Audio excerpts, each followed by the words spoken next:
I welcome you to this lesson, English. We are in P6 and it is term 2. Yes, term 2, English P6. As usual, we have a new topic once again. Not a topic, it's a subtopic, and this subtopic is under the topic occupations. We've just concluded one of the previous subtopic under the same topic, and that previous subtopic was carpentry. Carpentry, done and dusted. Hope you have learned. And now we are moving forward to a new subtopic, and that is tailoring. In tailoring, like we did in carpentry, we have a lot of new words to look at. We have to master them, master the meanings, spellings, then the pronunciation before we go to the structure part and the comprehension part of the same subtopic. So let's practice reading or pronouncing or articulating the new words in the subtopic tailoring. You know what tailoring means.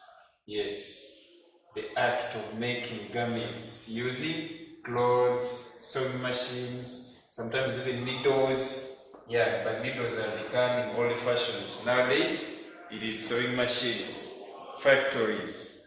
It is what else? Yeah, that stuff. So, tailoring is the subtopic. Let's look at the new words in this subtopic. The first word in the list is tailor, then button, design, scissors, garment, clothes. These are clothes. Yes, C-L-O-T-H-E-S, clothes. Hem, then needle, buttonhole is supposed to be one word. Buttonhole is meant to be one word. Check that spelling in the workbook and correct it. Buttonhole with a double T. Tailoring itself, yes, the subtopic itself appears here as among the new words. Then patch, sew, stitch, thread, bobbin, cloth. Yes, this cloth. There's a difference between cloth and clothes. Seam, mend, knit, seamstress, final tape measure. Final tape measure according to my list, but for your list it goes far beyond where mine has stopped. So meaning, you'll go back to your workbook on page 42, and you continue reading the different new words that are given to you in that very workbook. Yes, what do we say here? We are saying master the spellings of the words in the list above. We said after mastering the spellings, look up the dictionary meaning of each of the words. If you discover that dictionary meaning is not exactly what you have in the workbook, or is not connected, you can also add it there. Yes, but remember the subtopic. We have to maintain our understanding should match with the subtopic. So the definition you have in the workbook or in the dictionary should be connected to the subtopic, which is tailoring. Yes. So we have the definitions given to us here on page 43 of our workbooks. The first word I see here defined is bobbin. Maybe before I go to page 43, let me take you slightly back to the previous page, that is 42, under the vocabulary list. There's some practical work for you. Let's look at this and correct this slight mistake, typing mistake. Visit any tailoring. Yes, it should be tailoring workshop in your area. Visit any tailoring workshop in your area. When you visit that workshop, what are you supposed to do? Write down all the tools you have seen. Go to that tailoring workshop. Check how many tools are used. Write them. Then write down all the things that are used that are made at the workshop. Tailoring workshop. Ask the tailor to show you the tools he uses, to show you the items that are made in that workshop. Then help the tailor or seamstress to smooth the bit. Oh, sorry. This is off again. You remove D from that list. removed it from the list of questions. Ask the tailor or seamstress how some things are made. Ask that person how some things are made. Then ask that tailor or seamstress. A seamstress is normally a lady. Then a man, yes, nowadays they say that opposite of tailor is seamstress. Let's take that. Ask the tailor or seamstress how he uses some of those things you have seen. You've seen different materials, different tools used. Then ask him or her how those or what those tools are used for, or what those materials are used for. Then construct meaningful sentences using these words. The words given are seam and S-W-E-M. S-E-A-M. Yes, a seam. The one we are looking at here. Do you know seam? That part of a cloth where different pieces have been joined. For example, when you check your blouse, yes, your blouse, or your uniform, or your t-shirt, or your pair of trousers, there is a part that was cut and was joined to another part. An example, this is what we call the sleeve, S-L-E-V-E. And the sleeve was joined to this part at this place, and this place is called the seam. It's called the seam. So you're going to use seam in number one, plus seam here, which is a verb, a different verb. It should be a state verb. Yes, in sentences to show that you understand the meaning. Number two, we see cloth, C-L-O-T-H, and cloth. If you write cloth like this, members pay attention. It is a verb. It is a verb. Then this cloth is a noun. Maybe I need to explain something very important here, and that is the difference between clothes, what you wear, plus C-L-O-T-H, the proform of this noun is clothes, meaning it is read exactly the same way we read this one. They are pronounced the same way. So clothes are materials from which clothes are made. I don't know whether I'm confusing or convincing someone. Clothes are the materials from which clothes are made. That's the definition of clothes. So the singular is cloth. Next, what about clothes? How do you define clothes? Clothes are what we wear. That one should be enough. What we wear, or what we put on, are known as clothes. So you don't wear clothes, but you wear clothes. I believe you have got me if you have been looking at me. You don't wear clothes, you just wear clothes. So another word for clothes is garments. Garments. Yes. So get the difference today. Don't say those things confuse me. Clothes or clothes. What? Yeah.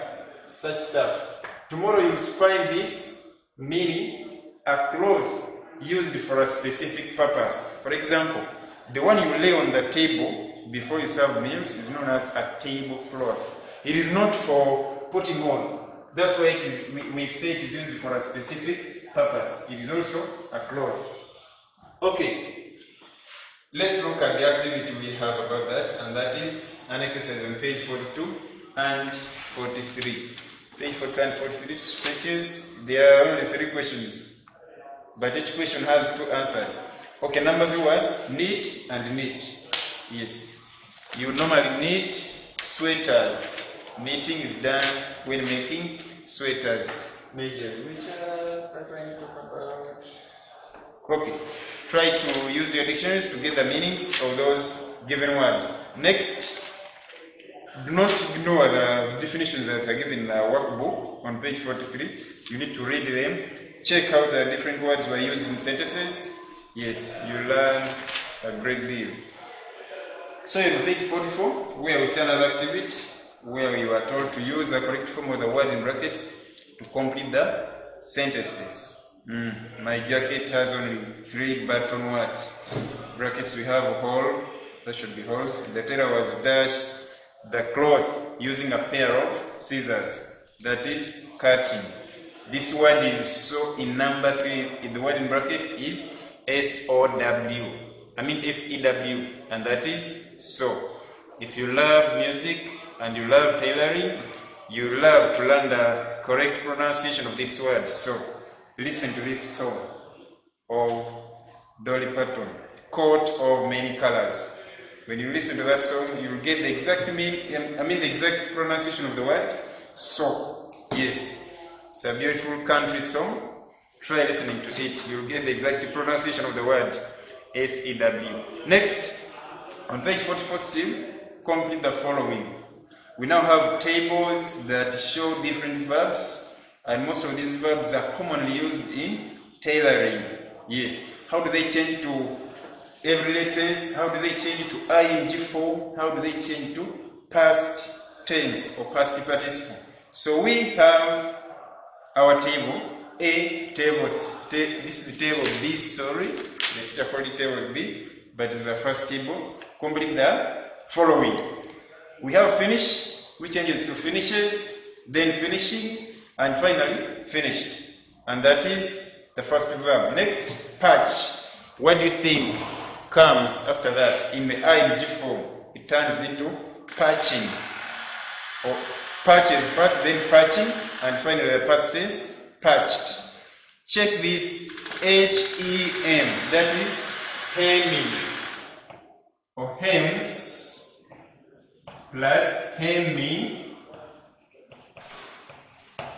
What is done during hemming? During hemming, you get a piece of cloth, especially towards the end, like the end of a sleeve like this. Fold it. When you fold it and you start sewing here, we say you are hemming. So the product you get after hemming is known as a hem.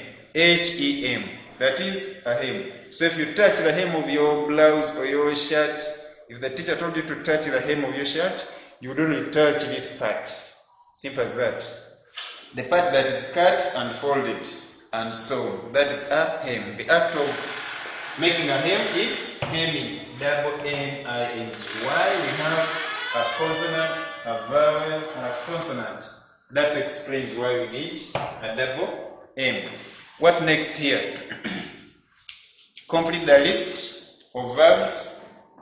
Amend the table given there by filling in the missing verbs. Then fill in the missing forms to complete the table. That is the table the teacher called table C. In table C we have the infinitive form, that is so, an example. The everyday tense of the verb, that is sews, S-E-W-S. The ing form of the same verb, S-E-W-I-N-G, plus the past tense, S-E-W-E-D, sewed. And lastly, the past participle, which is sewn. Another verb I want to sample is write. Writes, writing, single T. Writing has a single T, plus wrote in the past tense, yes. Then the past participle is written. What next? Let me talk about weave, W-E-A-V-E. That is weave. Weave, weaves, weaving. Past tense is wove. Then the past participle is woven, W-O-V-E-N. What else? I think the other parts, other verbs we can find them in the Oxford Advanced Learners Dictionary. Go to the page which shows irregular verbs. You will simplify everything when you use that page correctly. All irregular verbs are given there. Very easy. So on page 45 we are telling you to form prose of the following. That's an activity, form prose of the following words. We have cloth, that one I've already talked about here, still on the board. So do that activity as well, and you complete another table of tenses, verbs, on that page 45. Tables of tenses continue to page 46 and page 47. When you get lost, refer to the dictionary on the section of irregular verbs. Let me look at something else now. We look at the use of the past perfect tense. In the past perfect tense, past perfect tense. Remember when we are looking at tenses under specific subtopics or topics, we continue using the same vocabulary or the same kinds of verbs that are required in that subtopic or topic. So we look at the past perfect tense, and we think the past perfect tense uses the helping verb had followed by the main verb, and that main verb must be in the past participle form, what the teacher normally calls the PPV, meaning past participle verb. When I use PPV, I refer to the past participle verb. Let's look at the examples. Before I go to the examples, let me continue emphasizing this. It is had plus a past participle verb, or a verb in the past participle form. That is the pattern for that past perfect. Examples. Tico has sewn the dress. Tico has sewn the dress. Change that to past perfect. In other words, use the had followed by a past participle verb. This is your answer. Tico had instead of has, S-E-W-N, that is sewn the dress. This is the advantage of practicing the tables we had in the previous pages. Tico had sewn the dress. We still need these forms of verbs, the past participle form, sewn. Then those boys have ever used the thimble, full stop. Those boys have ever used a thimble. Change to past perfect. And we say those boys had ever. This adverb of degree comes between the helping verb and the main verb. The main verb must be in the past participle, and this is obviously used once again. Had ever used a thimble. Teacher, what is a thimble? Is anyone asking that kind of question? What is a thimble? Yes, I said use a dictionary, get the meanings of words before we go any further. Okay, a thimble is that material worn on the finger, that is by the tailor or seamstress, to avoid piercing that finger while sewing. You are sewing, you are using a needle. Needles are very sharp. Those of you who have ever used them, needles are very sharp. To avoid piercing your finger, you wear a thimble on that finger. And when you are sewing, instead of piercing yourself, your finger will be protected by the thimble. Plastic, yes. Nothing can pierce through it.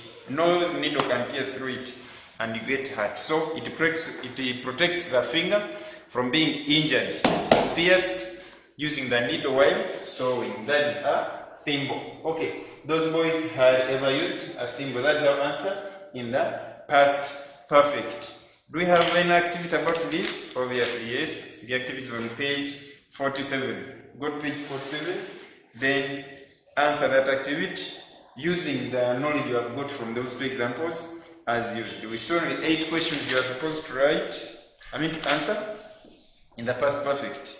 Language structures, once again, using be careful when dash, because dash.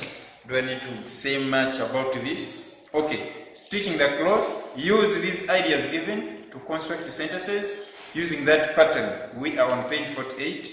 What I'm talking about is not on the board, but in the book. So wherever you are, if you're following the lesson, make sure you're looking at the work you have on page 48. Be careful when dash, because dash.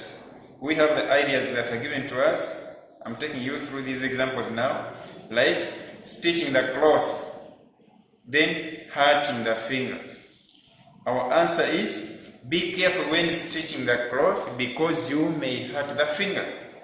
Be careful when stitching the cloth because you may hurt the finger. Next, sew the jeans, then breaking the needle. Sew the jeans, breaking the needle. Sewing jeans, very hard. Okay, be careful when sewing the jeans because you may break the needle. Be careful when sewing the jeans because you may break the needle. That's our answer. Next, hemming a cloth and make zigzag hems. Hemming a cloth, then make zigzag hems. Our answer, Be careful when hemming a cloth because you may make zigzag hems. That's all with our examples. So we can now do that activity on page 48 about the use of because and those other words that come before it in the structure pattern. After that, I want to talk about prefer, but before I take you to prefer, which is on another page, let's complete that table of tenses or verbs in different tenses. Use the verbs in the right tenses and complete the table as shown on page 49. After that, we got the usual comprehension, the passage.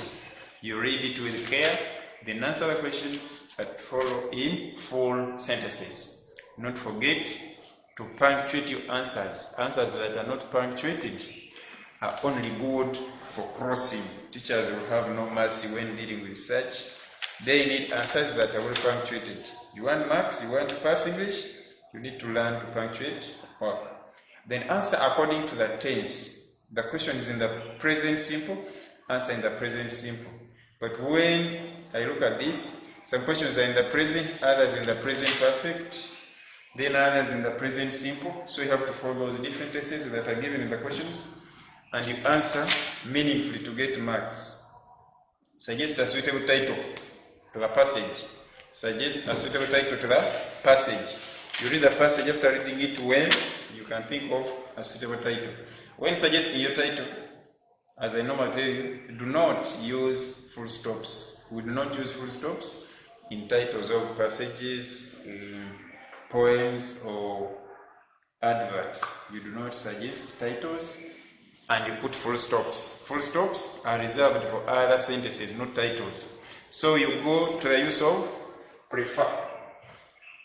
Let's look at the examples given here, as well as those in the book. You see this as you compare what's in the book. Is there any connection? If there is no connection, then you find out where the challenge was. If possible, you can contact the teacher. Eli likes designing, but he likes hemming more. This was taught in P4. We are only repeating P4 work, but it's okay to repeat it because we are meant to. Eli likes designing, but he likes hemming more. So we say Eli prefers. What does he like more? He likes hemming more, meaning he prefers hemming. Don't use more after prefer. Use to. Eli prefers hemming to designing. Done. That's our answer. Eli prefers hemming to designing. Next, our last example, second and last. The peoples liked weaving more than sewing. The peoples liked weaving more than sewing. This teachers are not easy. They'll tell you to use prefer. But Nacho says they have tricked you. They want you to see the verb used. Isn't sorry. How was the sentence constructed? Was it in the present or in the past? If it was in the past and you answer in the present, you are off. The teacher has been telling you, do not change the tense. Answer according to the tense that is given in the question. The question is in the past. So answer in the past. So we say the pupils prefer consonant, vowel, consonant. So we say preferred with a double R, without the last R, because it is the last consonant in this CVC category. So we say that because preferred weaving to, not more than, SEWING, sewing. The people's preferred weaving to sewing. Simple as that. Exercise, teacher, do we have an activity about that? Obviously. Enjoy one on page 50 and 51. Page 50 and 51 is where your activity is. Then after that you do another comprehension exercise which is about a tailoring company, Ridgeway. Yes. Shop 2, Cheyoro, telephone number given there, designers of the new generation. Come and buy the newest designs coats, jackets, shirts, trousers for gentlemen. Then modern suits, dresses, skirts, blouses, fit for the modest ladies. Official and casual designs are available. Come and buy at affordable prices. That date given there is the date the advert was written, or the advertisement was written. We've read it together. You can now answer the questions about it. Once again in full sentences. Do not forget to underline the source of your answer. We can do that in the passage, we can do that in the poem, we can do that in any comprehension text to highlight the source of your answer. It's always important when you're doing English, section B work especially, practical work on page 52. That's where we've reached. Practical work on page 52. I read for you. If not, you can read with me. Imagine your father is a professional tailor. Imagine your father is a professional tailor. And he trains people in tailoring, and that he is working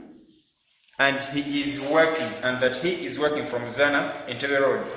Write an advertisement to market his business. Write an advertisement to market his business. If you're telling me to write an advertisement, and I saw an advertisement on the previous page, that means I know what to do. Yes, write an advertisement to market his business. In your advertisement, indicate his name, that is the father's name, the address, contact, and some of the products he makes to attract customers.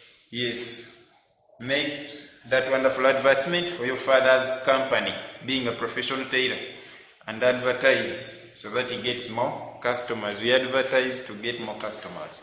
Remember to enclose the advertisement. Remember to enclose it. Yes. You frame after writing all the beautiful words that you need in the advertisement. Then you frame. Don't frame before you write, because you may frame and you write more words. And that means your frame has been misused. Okay. Next we see another activity where we're supposed to construct sentences using the ideas given in the table. We have a table on page 52, and that table has various words that we're supposed to use to construct meaningful sentence. What are we doing? We are using what is or a dash used before. So we are saying answer the following questions. The question is, what is or a dash used before? An example. What is a pair of scissors used for? What is a pair of scissors used for? And your answer will be, a pair of scissors is used for cutting cloth into pieces. Where am I getting this answer from? From the table. We have the tool, then the function. Among the functions, function number 2 is cutting cloth into pieces. That's where I'm getting my answer from. Number 2, if I ask, what is, can I say what is, can I ask what is buttonholes? Never. I ask what are buttons used for? What are buttons used for? Once again, you go back to the table on page 52, get the right ideas and construct a meaningful sentence. Buttons are used for fixing the parts of a clothing. Fastening, not fixing. Buttons are used for fastening the parts of a clothing. Yes. You get a part of a clothing this side, then another on this side, fasten them together using the buttons. So, try answering those other questions that are remaining after getting those 2 examples. After that, I take to the very last part of our lesson today, and that is using as soon as and immediately. We are combining them because this conjunction, as soon as, and this conjunction, immediately, are used exactly the same way. They are used the same way. We have examples as the seamstress finished sewing the dress. She ironed it. The seamstress finished sewing the dress. She ironed it. Begin as soon as. See what comes out as our answer. As soon as the seamstress finished sewing the dress, we have a comma. She ironed it. As soon as the seamstress finished sewing the dress. She ironed it. Simple as that. Then use immediately at the beginning. Immediately the seamstress finished sewing the dress. We have a comma again. When immediately or as soon as comes at the beginning of our question, our sentence, we need a comma before we write the final or the second clause of our answer. Immediately the seamstress finished sewing the dress, she ironed it. Next time you see a question, a structured question with instructions that are quoted, you are not limited. You are supposed to use them either at the beginning or within the sentence. Do not say, oh teacher, what should I do? I'm not going to write my answer with these quotation marks. Never use them. Yes, we are supposed either to use them at the beginning or within the sentence. So we have got two answers. One is at the beginning, another one within. The choice is yours. You can say, me, I want to write like this. I want to write like this. But in our instructions here, I think things are very clear. Things are very clear. Yes, instructions are shown. Oh, sorry. It's on number activity 1, where the first instructions are quoted. But there is letter A, capital A at the beginning of as soon as, meaning we are supposed to begin as soon as, and the instructions are very clear. Beginning as soon as. The quotation marks are not that meaningful there. Then I got some money. I bought a new uniform. I got some money. I bought a new uniform. Begin, use as soon as within the sentence. See what happens? I bought a new uniform as soon as I got some money. I got a new uniform as soon as I got some money. Then I bought a new uniform. Immediately I got some money. This is how we are supposed to approach such questions, and we pass them without any difficulty. So try that activity on page 54 and 55.